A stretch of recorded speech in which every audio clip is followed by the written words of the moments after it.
Hello everyone. I hope you are all doing well. My name is Swati and welcome to my YouTube channel.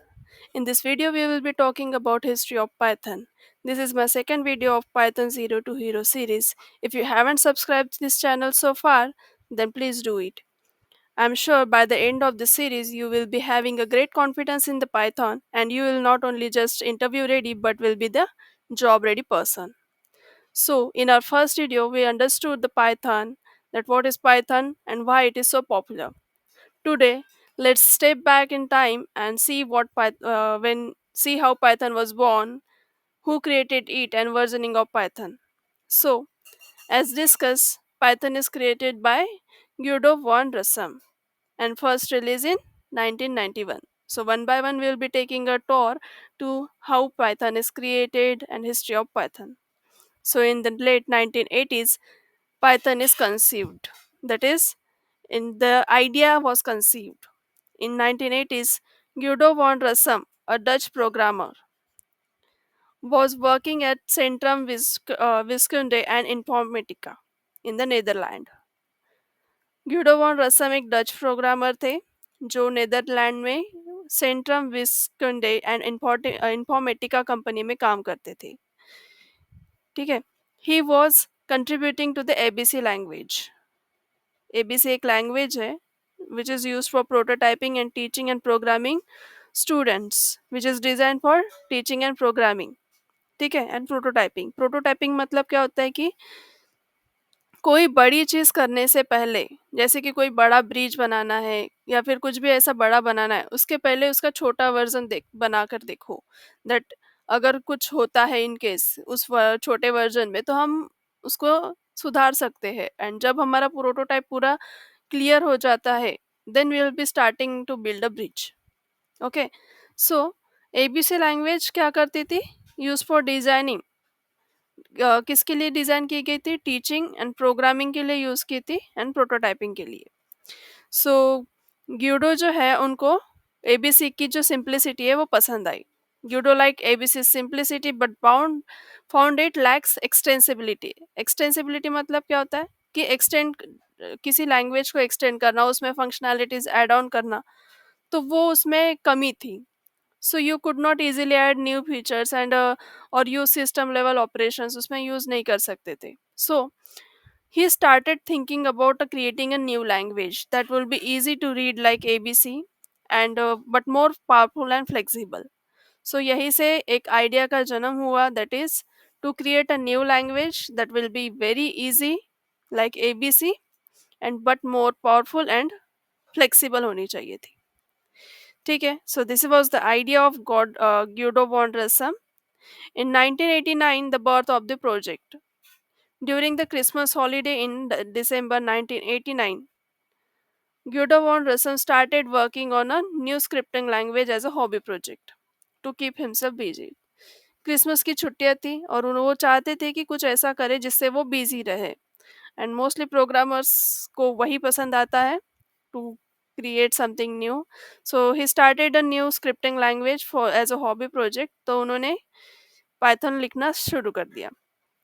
Actually he wanted to be a successor of ABC. उनको ABC में ही कुछ add on करना था, उसके problems fix करने थे और उनमें कुछ फीचर्स ऐड ऑन करने थे. तो बेसिकली क्या होता है कि ये सारे जो एबीसी लैंग्वेज है, सी लैंग्वेज है, उनकी एक कम्युनिटी होती है और उसमें न्यू न्यू प्रोग्रामर्स क्या कर सकते हैं, उनके फीचर्स जो वो सोचते हैं कि ऐसा उस लैंग्वेज में होना चाहिए, वो क्या करते हैं, वो ऐड ऑन करने की उसमें कोशिश करते हैं. ठीक है. तो ग्यूडो वन रसम को भी वही करना था. उनको करना था क्या था कि एबीसी लैंग्वेज जो है उसको थोड़ा इम्प्रूव करना था, उसमें प्रॉब्लम्स थे उसको फिक्स करना था, उनमें फीचर्स ऐड ऑन करना था. उन्होंने क्या किया उस प्रोजेक्ट को, when we start a new, जब हम किसी प्रोग्राम को स्टार्ट करते तो उस प्रोग्राम को हमें नाम देना होता है, तो उस प्रोजेक्ट को हमें नाम देना होता है, तो उन्होंने उसका नाम क्या दिया? पाइथन दिया. और ये कहाँ से इंस्पायर हुआ था? By the British comedy group. कौन सा comedy group? Monty Python's Flying Circus. ये उस ग्रुप का नाम था. And he wanted to give a name which was a short, unique and bit funny. So उन्होंने उस प्रोजेक्ट का नाम रखा पाइथन. ठीक है. As it is a hobby project. Hobby project था. और उनको लगा कि इसका नाम छोटा होना चाहिए, यूनिक होना चाहिए और फनी होना चाहिए, तो उन्होंने उसका नाम उनके फेवरेट सीरीज जो थी, कॉमेडी ग्रुप था मोंटी पाइथन्स का, उनके नाम पर रखा। सो इन 1991 पाइथन फर्स्टली रिलीज हुई। यहाँ तक तो सिर्फ वो बन रहा था, लेकिन रिलीज कब हुई और कहाँ पर हुई? In February 1991, Guido released the first version, that is 0.9.0 to alt.resource, an old Usenet news group था। यहाँ पर उन्होंने फर्स्ट वर्जन पाइथन का क्या किया, रिलीज किया। This early release this early version already had classes and exceptions थे, which is a OOPS concept. OOPS concept में क्लासेस एंड एक्सेप्शन होते हैं, वो थे ऑलरेडी। कोर डेटा टाइप्स थे, जैसे लिस्ट, डिक्शनरी एंड स्ट्रिंग थे, and a simple module system थी। This release made Python available to other developer for the first time and people started contributing. जैसे कि मैंने बताया था, इनका एक कम्युनिटी ग्रुप होता है जिसमें लोग आते हैं, अपना कंट्रीब्यूशन देते हैं। तो वैसे ही फिर ये जो थी, ये ओपन सोर्स थी, and that's the reason other developers can come and contribute to it. ठीक है। फिर आया 1994 में पाइथन का पहला version. So Python 1.0 was officially released in January 1994. It included functional programming tools like Lambda, Map, Filter, and Reduce. As you see, Python क्या एक general purpose language है, उसमें प्रोसीजरल लैंग्वेज भी है, उप्स कंसेप्ट भी है, एंड फंक्शनल प्रोग्रामिंग भी है, like C, Java and Scala. ये सारी प्रोग्रामिंग लैंग्वेज है जो कि based on this concepts like procedural programming, OOPS concept, and functional programming. C programming basically based on what? Procedural programming. Java OOPS concept and Scala functional programming के लिए use की जाती है. So Python is the combination of three multi multifunctionaling है. So it included functional programming tools like Lambda function, Map, Filter, and Reduce. This version established Python's philosophy. क्या थी Python की philosophy? Should have a clear syntax and emphasis on readability. मतलब easily readable होना चाहिए, and उसका syntax क्या होना चाहिए? क्लियर होना चाहिए। There should be one and preferably only one obviously way to do it from the chain of Python. मतलब क्या था? There should be only one, और मतलब हर चीज हमें एक जगह जगह पर मिल जानी चाहिए। This is the aim of the Python philosophy. ठीक है। और ये क्या था? It should be clear and readable होना चाहिए सिंटैक्स उसका। तो ये उसका एम था पाइथन का। ठीक है। फिर 2000 में क्या हुआ? पाइथन 2.0 रिलीज हुआ इन अक्टूबर 2000।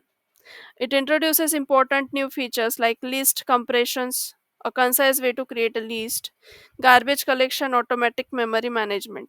तो गार्बेज कलेक्शन मतलब क्या होता है? आप जो भी कोई रिसोर्स यूज करते हो, सी लैंग्वेज में कैसा होता है कि अगर आपने कोई रिसोर्स यूज़ किया, सी प्लस प्लस में भी अगर आपने कोई रिसोर्स यूज़ किया, तो आपको उसको खुद से ही क्लीन अप करना पड़ता है, कॉलिंग गार्बेज कलेक्शन। ठीक है। लेकिन जावा में क्या है? ऑटोमेटिक गार्बेज कलेक्शन प्रोवाइड है। उस रिसोर्स का अगर काम हो गया आपका, तो जावा अपने आप ही, जेवीएम जो होता है, जावा वर्चुअल मशीन, वो क्या कर देता है? अपने आप ही उस जो रिसोर्स आपने यूज़ किया गया है, उसको वो डिलीट कर देता है। तो ये वाला फंक्शनैलिटी भी पाइथन में अवेलेबल करा दिया गया। कब करा दिया गया? 2000 में। And it support Unicode support, Unicode support है। यूनिकोड मतलब क्या? पहले कैसे होता था कि आस्की कोड होते थे। तो आस्की मतलब अमेरिकन वाले कोड, तो वो अमेरिकन वो कोड यूज करते थे, जापानीज उनके कोड, चाइनीज उनके कोड। तो हर जगह आप जैसे जैसे जाते थे, तो वैसे वैसे अकॉर्डिंगली उनके कोडिंग सिस्टम में वो यूज करते थे। लेकिन अगर हम चाहे कि हम चाहते थे कि पाइथन जो है वो वर्ल्ड वाइड हो जाए, इसके लिए कोई पर्टिकुलर सिंटैक्स नहीं होना चाहिए कि अमेरिकन सिंटैक्स, चाइनीज या जापानीज सिंटैक्स, ऐसा कुछ नहीं होना चाहिए था। सो उन्होंने क्या किया? यूनिकोड सपोर्ट सिस्टम दे दी वहाँ पर। सो ये क्या था कि ये आप कोई भी लैंग्वेज लो, it will be same for all in the world. To handle multiple language and text properly, we will be writing here a Unicode system, UTF जिसको बोलते हैं। तो पाइथन 2 क्या है? Became hugely popular and was the main version used for nearly 2 decades. 2 decades तक Python 2.0 का ही use किया गया। ठीक है। फिर आता है 2008। 2008 में क्या हुआ, पाइथन 3.0 का रिलीज हुआ। इन दिसंबर 2008 में उसका रिलीज हुआ। This was the major update, अब तक का सबसे बड़ा अपडेट था। Design to fix long standing design flow, big changes किए जैसे कि improved Unicode support by default, print become a function, पहले प्रिंट एक स्टेटमेंट हुआ करता था, अब प्रिंट एक फंक्शन होने लग गया। चेंजेस इंटीजर डिवीजन, जब हम इंटीजर को इंटीजर से डिवीजन करते थे तो हमारा आउटपुट भी इंटीजर आता है, तो उसमें भी उन्होंने चेंजेस किए कि अगर आपने इंटीजर भी डिवाइड किया, ठीक है, 1/2 किया, तो उसका डिवाइड जो होता है वो किस में आना चाहिए, फ्लोट डिवीजन होना चाहिए उसका, लाइक उसको 0.5 आंसर आना चाहिए। तो ये सारे चेंजेस उन्होंने किए। And many standard libraries modules were recognize और rename. So however Python 3 was not a backward compatible, मतलब बैकवर्ड कंपेटिबल मतलब क्या होता है कि जब भी हम कोई वर्जन बनाते हैं, वर्जनिंग करते हैं, मतलब पाइथन जो बनाई गई है उस कोड में चेंजेस करते हैं। वर्जन मतलब क्या, जो अपना पुराना कोड है उसमें ही थोड़े इम्प्रूवमेंट करेंगे तो वो आपका हो गया पहला वर्जन, दूसरा वर्जन ऐसे होता है। ठीक है, तो जब पाइथन 3 आया मतलब ये हो गया कोड का तीसरा वर्जन। तो ये बैकवर्ड कंपेटिबल नहीं था। बैकवर्ड कंपेटिबल मतलब क्या होता है कि जो भी आपका जो कोड लिखा है पाइथन 3 में भी पाइथन 2 का कोड रन होना चाहिए, दैट इज बैकवर्ड कंपेटिबिलिटी। लेकिन ऐसा हुआ नहीं, पाइथन 3 बैकवर्ड कंपेटिबल नहीं है। लेकिन अब तक जो भी लोग थे, जो भी डेवलपर थे, उन्होंने तो 2 डिकेड्स तक लाइकली पाइथन 2 का यूज किया था। सो उनको क्या करना पड़ा, उसको चेंज करना पड़ेगा। अभी जो भी कोड बेस उन्होंने लिखा है, अगर उनको वो चाहते हैं कि वो पाइथन 3 यूज करे तो उनको कोड बेस उनका चेंज करना पड़ेगा। बिकॉज क्या है उसका reason, Python 3 was not a backward compatible, क्योंकि उन्होंने बहुत बड़े बड़े चेंजेस किए जैसे कि लाइब्रेरीज के नाम चेंज कर देना, स्टेटमेंट को फंक्शन बना देना, डिवीजन के लिए कुछ चेंजेस किए हैं। So developers had to gradually migrate their code. Developer को क्या करना पड़ा, पाइथन 2 से 3 में आने के लिए उनका कोड में चेंजेस करने पड़े। So why Python 3 was not backward compatible? तो Python 3 introduces major changes that broke the compatibility of Python 2 code. जो भी changes उन्होंने किए वो Python 2 में नहीं थे। इस वजह से क्या हो गया, compatibility broke हो गई। The main goal was to fix the design flaw and inconsistency that had built up in Python 2 over the years. जो भी इनकम्पैटिबिलिटी थी, इनकन्सिस्टेंसीज थी और डिज़ाइन फ्लो जो गलत हुआ था पाइथन 2 में, वो सुधारा गया था पाइथन 3 में। जैसे कि print changes from the statement to function. पहले ऐसा था, प्रिंट और डायरेक्टली आपको हेलो लिखना था, लेकिन अब प्रिंट कैसे हो गया, print and this is function, एक फंक्शन हो गया print. Text and binary data were separated properly with Unicode as default, क्योंकि पाइथन में आपको कुछ भी डेटा टाइप लिखने की ज़रूरत नहीं होती, आप डायरेक्टली भी उसको यूज़ कर सकते हो। So in Python 2 str and Unicode were separate types and handling them was often messy होता था, इस वजह से उन्होंने उसको चेंज किया। और डिवीजन का बिहेवियर भी चेंज किया। इन पाइथन पहले क्या होता था, अगर पाइथन 2 में क्या होता था कि 5 को 2 से डिवाइड करो तो आंसर क्या होता था, इंटीजर डिवीजन में आता था, दैट इज 2।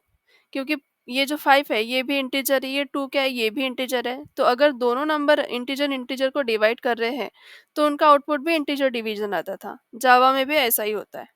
ठीक है, जावा में क्या होता है, ये सेम इंटीजर इंटीजर है तो इंटीजर में ही आउटपुट आता है। बट इन पाइथन 3 में क्या हुआ कि 5 को 2 से डिवाइड किया तो it will be give the true division, that is 2.5। ठीक है, so this is the major changes which is done in the Python 3। और जो स्टैंडर्ड लाइब्रेरीज थी उनको क्लीन अप किया गया एंड उनको रीनेम किया गया। So these are somewhat changes in done which was done in Python 3। उसके वजह से वो क्या हो गया, नॉट बैकवर्ड कंपैटिबल, मतलब आपका नया कोड जो है वो आपके पिछले, आपने अगर नया कोड मतलब पाइथन 3 में कोड किया तो वो पाइथन 2 में नहीं चलेगा और पाइथन 2 का कोड पाइथन 3 में नहीं चलेगा। तो इसका इम्पैक्ट क्या हुआ डेवलपर्स पर, because of these backward changes, existing Python 2 program did not run correctly in Python 3. Many big companies has used Python 2 code bases. क्योंकि 2 डिकेड्स तक पाइथन 2 ही था, तो सारी कंपनीज जिन्होंने क्या किया था, पाइथन 2 को अप्लाई किया था, पाइथन 2 की हेल्प से उन्होंने प्रोग्रामिंग की थी, उनके वेबसाइट्स की, उनके डेटाबेस की, उनके डेटा साइंस के लिए जो कोड लगता है उसकी, एजुकेशनल कंपनीज होती है उन्होंने, जिन्होंने भी पाइथन 2 का यूज़ किया गया था, उनको स्विच करना पड़ा। They could not just switch overnight ना, वो एक दिन में ही पूरा कोड स्विच नहीं कर पाएंगे जस्ट बिकॉज पाइथन 3 आया। तो the Python community maintain Python 2 and Python 3 side by side for many years. उन्होंने दोनों चालू रखा, पाइथन 2 भी चालू था, पाइथन 3 भी चालू था, लेकिन पाइथन 2 में कोई अपडेट नहीं होंगे। ठीक है। टूल्स लाइक 2 टू 3, मतलब पाइथन 2 से 3 में कन्वर्ट करो, and 6 helps developer to write code that work for both the versions and convert old code. वो क्या करते थे, पाइथन 2 का कोड कन्वर्ट करके देते पाइथन 3 में। टूल्स लाइक 2 टू 3 एंड 6, ये जैसे कोड है टूल्स है ये। ठीक है। So end of Python 2. Python 2 officially reached end of life on January 1, 2020 में इसका ये खत्म हो गई Python 2. Since there are no official updates, security fixes and improvements in Python 2. लेकिन जिन्होंने Python 2 का यूज़ करके कोड बेस लिखा है वो चलेगा, ऐसा नहीं कि वो ख़त्म ही हो गया।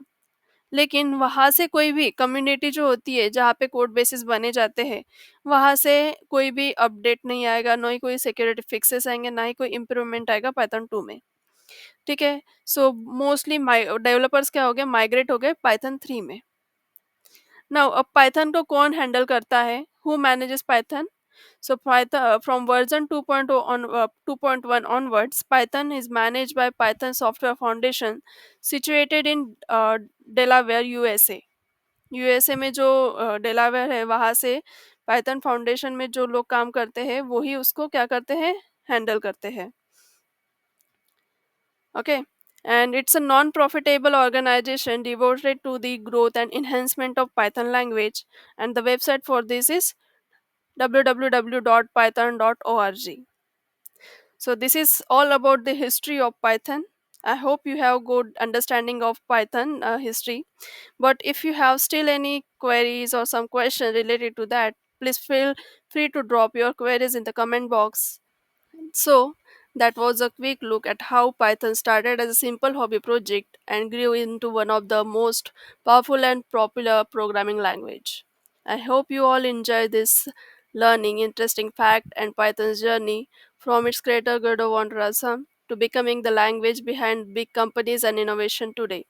In the next video, we will dive into the future of Python. We'll see exactly what makes Python so powerful, special, and easy to use. So don't miss it. And if you found this video helpful, make sure to like, share, and subscribe to my channel. See you in the next video. Happy coding.